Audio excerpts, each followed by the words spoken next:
नमस्कार, जय हिंद।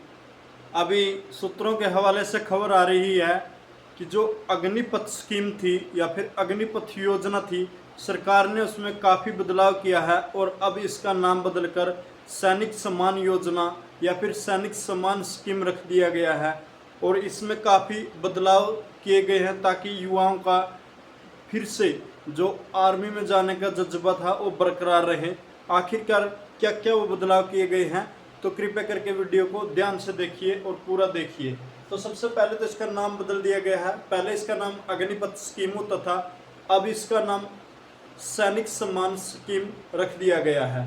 और जो ये स्कीम है वो फरवरी 2024 यानी कि जो फरवरी 2024 के बाद जो भी कैंडिडेट लगे हैं उन पे ये अप्लाई होगा। उससे पहले जो लगे हैं उन पे वही अप्लाई होगा जो पहले थे। तो सबसे पहले जो ड्यूटी पीरियड था, जो अग्निवीर थे या फिर अग्निपथ योजना थी, उसमें जो ड्यूटी टाइम था यानी कि आप कितने समय तक नौकरी कर सकते थे, वो 4 साल का था। लेकिन अब बदल कर इसको 7 साल का कर दिया गया है। यानी कि अब जो भी अग्निवीर बनेगा या फिर सैनिक सम्मान योजना के तहत इंडियन आर्मी, इंडियन नेवी या फिर इंडियन एयरफोर्स में जाएगा, तो उसकी जो सर्विस है वो 7 ईयर तक बरकरार रहेगी। और जो इनकम में भी काफ़ी इजाफा हुआ है।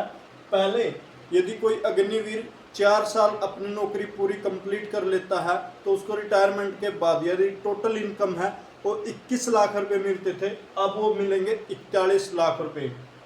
साथ साथ में यदि कोई सैनिक या फिर अग्निवीर शहीद हो जाता है तो पहले उसको 50 लाख रुपए मिलते थे, लेकिन अब यानी कि जो सैनिक सम्मान स्कीम के तहत जो भी कैंडिडेट इंडियन आर्मी में या भारतीय सेना में शामिल होगा, यदि उसकी किसी कारणवश वो शहीद हो जाता है तो उसको 75 लाख रुपए मिलेंगे और उसको पूरा एक सैनिक सम्मान के साथ उसका अंतिम संस्कार किया जाएगा और उसको एक शहीद का दर्जा दिया जाएगा। और साथ साथ में उसके जो फैमिली मेंबर है उनको आजीवन पेंशन दी जाएगी।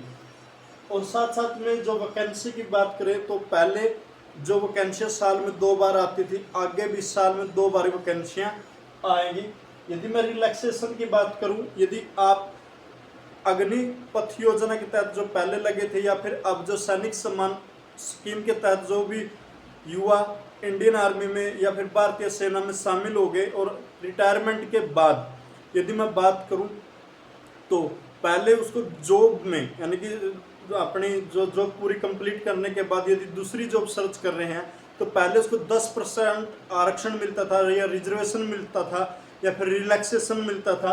लेकिन अब उसको बढ़ाकर कितना कर दिया है, 15% कर दिया गया है। और सबसे इम्पोर्टेंट बात यह है कि पहले जो परमानेंट करने का जो जरिया था वो ओनली 25% यानी कि 25% था और उसको बढ़ाकर अब 60% कर दिया गया है। यानी कि यदि 100 युवा अग्निपथ योजना के तहत या फिर इसके तहत यानी कि जो अपनी सैनिक सम्मान योजना के तहत भर्ती होंगे तो उनको 60% युवाओं को परमानेंट कर दिया जाएगा। उसके बाद यदि मैं बात करूं ट्रेनिंग पीरियड की, जो अग्निपथ स्कीम है उसमें जो ट्रेनिंग पीरियड था आपका 21 वीक का था, यानी कि 21 हफ्ते का आपका ट्रेनिंग पीरियड था।